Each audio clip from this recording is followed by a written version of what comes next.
We don't quit, we don't give in, we don't stop, we don't settle lawsuits. Limiting what Project Veritas does, that would have been a great outcome as well. AFT Michigan versus Project Veritas et al. I'm asking you, David Hecker, what was your purpose in filing a lawsuit on behalf of AFT Michigan against Project Veritas? To have the lawsuit in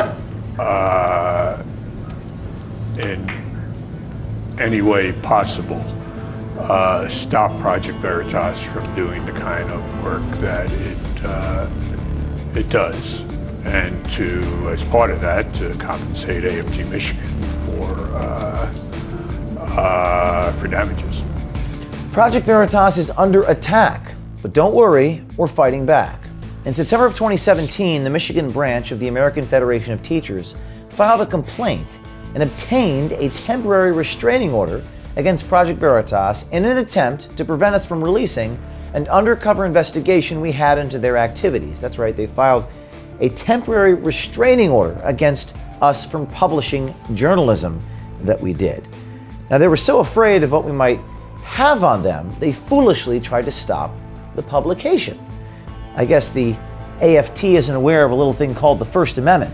Now, this absurd restraining order was vacated, and in May of 2018, we released this video. Last Friday, lawyers for the American Federation of Teachers in Michigan tried again in federal court to stop us from releasing our undercover investigation into their activities. Just yesterday, the federal judge again ruled in our favor, and today we release part one of that investigation into the AFT activities in Michigan.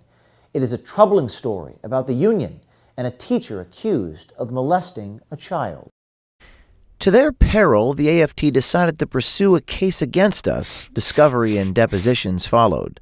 This admission came from an under-oath deposition of AFT Michigan's president, David Hecker, about AFT's true motives. If a result of it was also in some way slowing down or limiting what Project Veritas does, that would have been a great outcome as well, or will be a great outcome as well. In July of 2018, AFT Michigan issued a press release full of ad hominem attacks on Project Veritas and a declaration of their true motives in furthering the lawsuit. Quote, a federal judge has issued a crucial ruling allowing AFT to gather information on conservative hit group Project Veritas as legal and financial pressure on the embattled outfit mounts. Were you at any point in time concerned with how much legal and financial pressure was mounting on Project Veritas? Objection, relevance. Did you have any discussions with anyone outside of your attorneys, others at AFT Michigan, about whether or not you could cause Project Veritas to receive financial pressures? Of course it's going to cost Project Veritas money, that's that, right? But that's not, we didn't sit down and say, let's concoct a lawsuit so we could make them spend a lot of money. And I think you mentioned earlier that if that's a side effect of it, then all the better, essentially. I'm no fan of Project Veritas.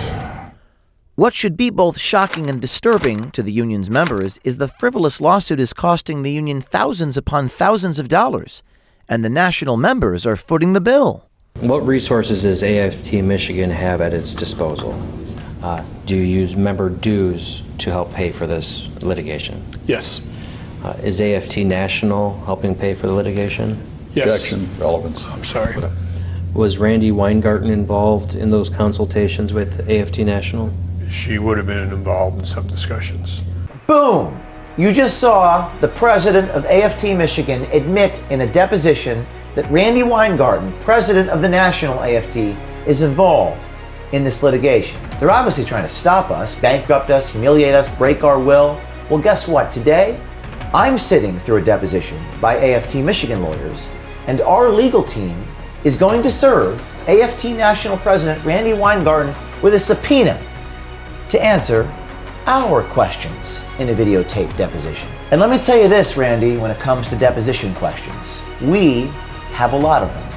And you might expect us to roll over or give up or quit or settle or You think that you're going to break our will by subjecting us to all this litigation and deposing all of our employees. But you may have all this money and you may have all these people trying to hurt us, but you are not above the rule of law. We don't quit, we don't give in, we don't stop, we don't settle lawsuits, we don't compromise. We are 7-0 on litigation, and we are going to win this one.